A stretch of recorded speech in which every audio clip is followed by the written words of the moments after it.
Fast, focused, and fearless. Here's everything you need to know as you jumpstart your day.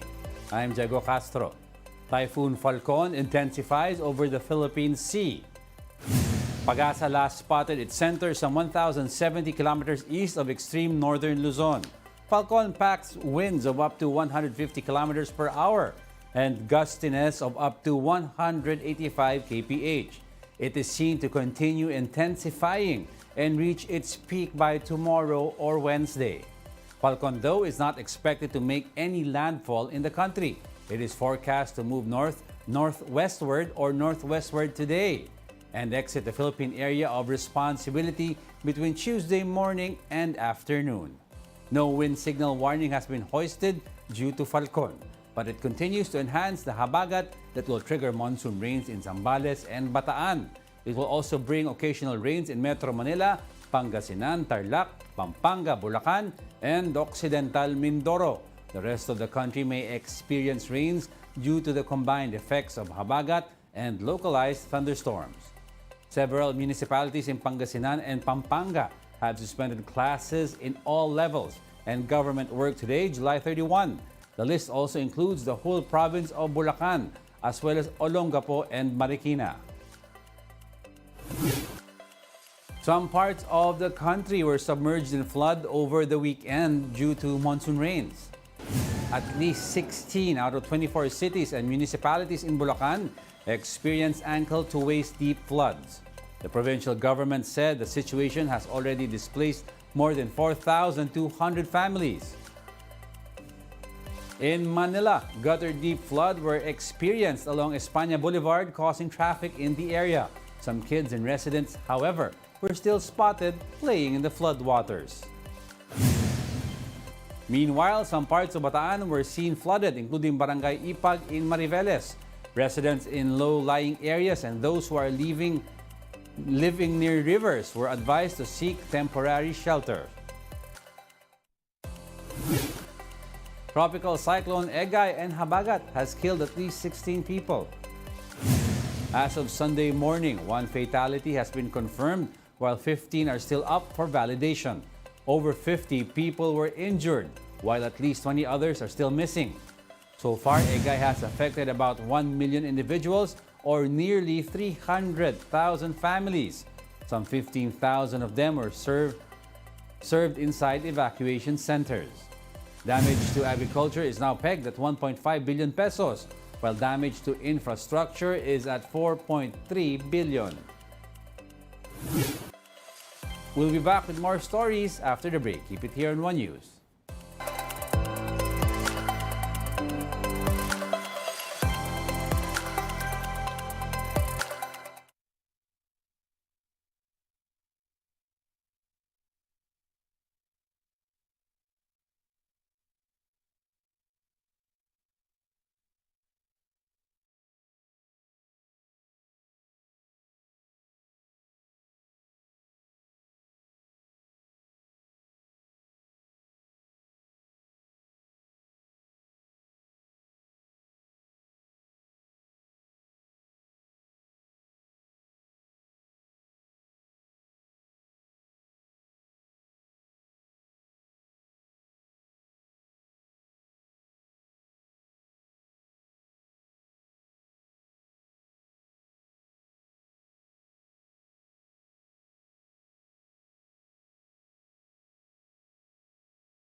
The Senate is set to investigate the boat accident in Rizal that left at least 27 people dead.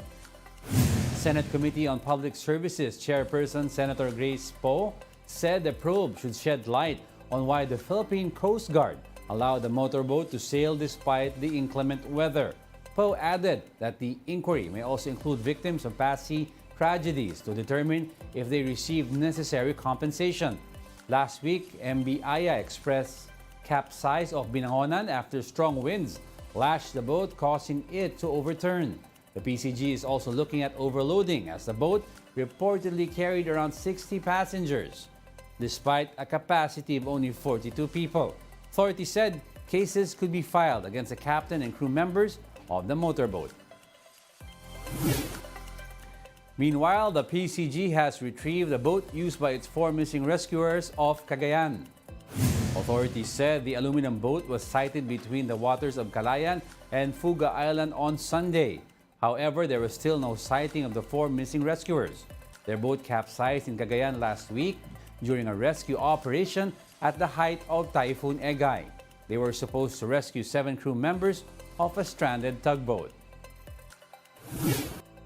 In sports, the Philippine women's national football team ends their bid in the 2023 FIFA World Cup after losing to Norway.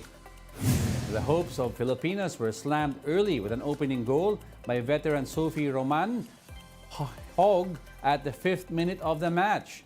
The first half of the game ended with a 3-0 in favor of Norway, and it continued in the second half with a 6-0 finish. Despite being ousted, the Filipinas wrapped up a historic appearance in the World Cup with a win in their previous match with New Zealand.